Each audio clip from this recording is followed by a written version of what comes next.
Pour 5 minutes.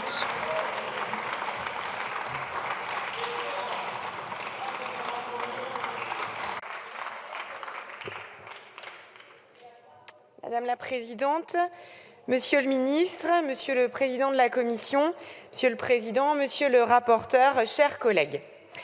La souveraineté énergétique de la France est absolument essentielle et à ce titre, notre production d'électricité et sa distribution partout sur le territoire sont hautement stratégiques. Notre collègue Jumel l'a dit en commission, la production d'électricité est par essence un bien commun que nous nous devons de protéger.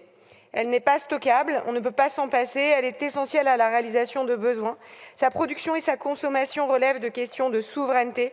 Elle est essentielle à une économie que l'on souhaite relocaliser et réindustrialiser. Cet objectif devrait imposer une collaboration optimale entre l'État et EDF, qui devrait être le bras armé de notre souveraineté énergétique.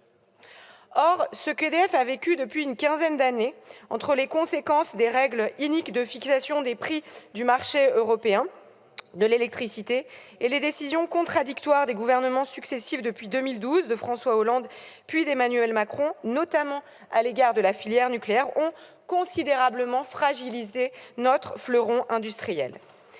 La France, jadis leader mondial dans la production d'électricité à prix compétitif, voit ses prix s'envoler et craindre des coupures de courant au moment des pics de consommation.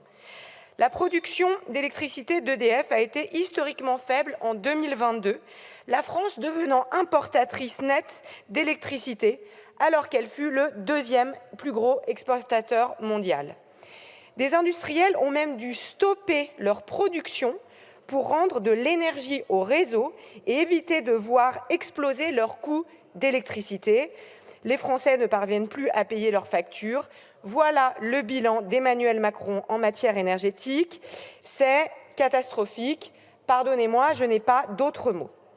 Les Français et les entreprises payent très chèrement aujourd'hui ces décisions et revirements coupables du président de la République, responsable d'une gestion déplorable de la politique énergétique, abandon du projet Astrid, fermeture de la centrale de Fessenheim, confirmation de la fermeture de 12 réacteurs nucléaires avant un revirement opportuniste à la veille des élections présidentielles en 2022, fixation d'un prix de rachat aberrant qui effectivement a affaibli EDF, l'idée du projet Hercule aboutissant au démantèlement funeste d'EDF, dénoncé très tôt par notre président de groupe Olivier Marleix, statu quo depuis 7 ans sur la possible privatisation de l'exploitation de nos barrages hydrauliques, etc., etc.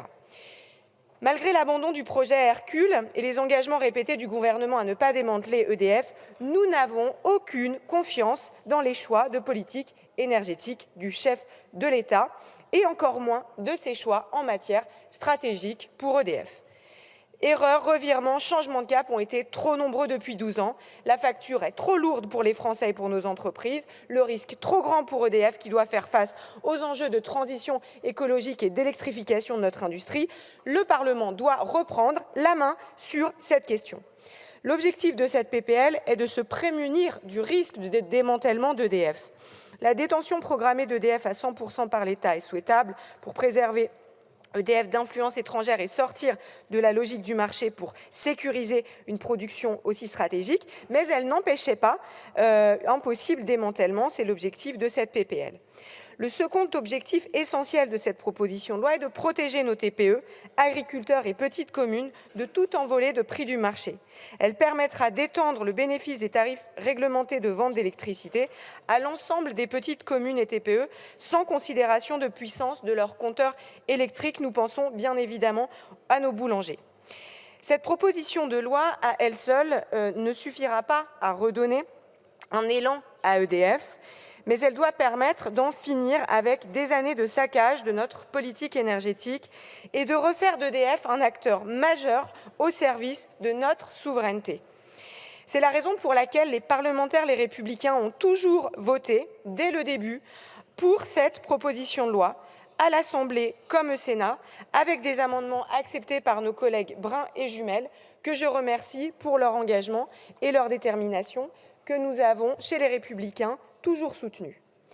La sagesse voudrait que quand la gauche historique et la droite gaulliste sont d'accord, cela signifie que la ligne de l'intérêt général a été trouvée et qu'il convient par sagesse de suivre cette voie. Or, il n'en a rien été pour la majorité qui a continué jusqu'à ce matin encore sa petite guéguerre législative pour empêcher le texte, parce que le texte ne vient pas d'elle. Non, la majorité, vous n'êtes pas les seuls à avoir raison. Quand un consensus est trouvé sur des questions aussi essentielles pour notre pays, il serait bon que vous le suiviez parfois au nom de l'intérêt général. Vous l'avez enfin compris ce matin au bout de 5 fois et 5 refus. Tant mieux. En troisième lecture, les députés LR voteront bien évidemment cette proposition de loi en défendant la rédaction équilibrée du Sénat et en espérant un vote conforme. Je vous remercie. Merci Madame la députée. La parole est à Monsieur Pascal Lecamp pour le groupe démocrate.